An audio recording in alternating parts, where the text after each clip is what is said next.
Halo teman-teman, di video kali ini aku bakal ngasih tahu soal salah satu logical fallacy, yaitu post hoc ergo propter hoc.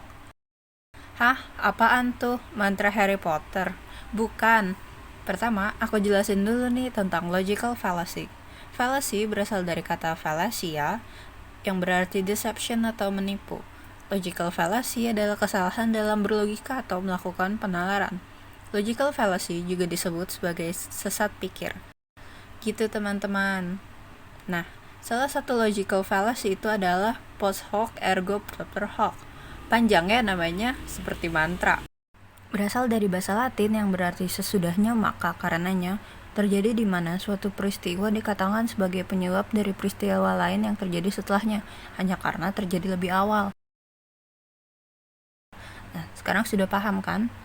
Mau tahu nggak sejarah dari post hoc ergo propter hoc ini? Jadi, post hoc fallacy tampaknya berasal dari Aristoteles dan menjadi salah satu dari 13 fallacy yang ia identifikasi dalam karyanya yang berjudul Retorika. Another line consists in representing as causes things which are not causes on the ground that they happen along with or before the event in question. They assume that because B happens after A, it happens because of A. Politicians are especially fond of taking this line. Thus, Demandis said that the policy of Demosthenes was the causes of all mischief, for after it the war occurred. Post hoc fallacy ini sering banget terjadi di sekitar kita.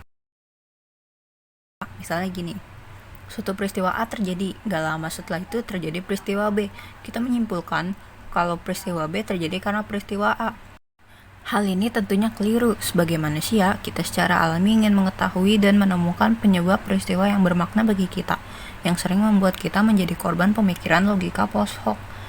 Banyak tahayul dan mitos yang terjadi berdasarkan kesalahan pemikiran dengan logika post hoc. Contohnya dalam kehidupan sehari-hari gini, ayam berkokok setiap pagi sebelum matahari terbit. Disimpulkan bahwa ayam berkokok menyebabkan terbitnya matahari. Hal ini tentunya keliru, karena matahari terbit tidak ada hubungannya dengan kokok ayam. Atau, saat orang yang sering keluar malam dan terkena penyakit malaria, bukan berarti angin malam yang menyebabkan penyakit tersebut, dan pencegahannya bukanlah dengan menutup jendela di dekat tempat tidur. Setelah diteliti, terbukti bahwa malaria disebabkan oleh gigitan nyamuk Anopheles, dan udara malah menjadi terhubung hanya karena nyamuk lebih suka menyerang saat keadaan gelap.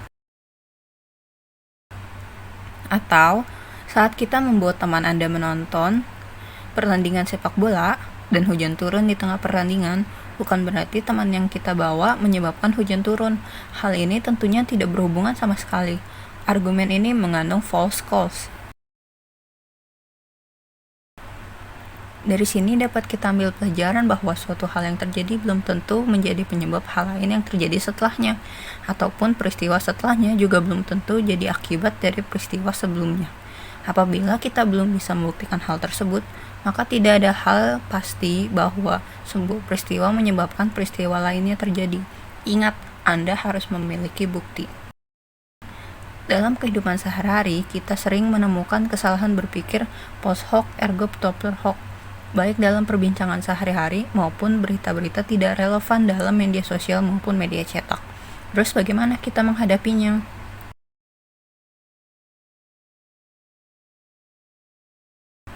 Salah satu cara untuk menghindarinya adalah memikirkan apakah ada faktor lain yang menyebabkan kejadian tersebut, lalu menelaah lagi apa dampaknya relevan dengan penyebabnya. Nah, gimana? Sekarang sudah paham kan tentang logical fallacy? Yang salah satunya tentang post hoc. Banyak jenis fallacy lain yang bisa kamu cari tahu loh.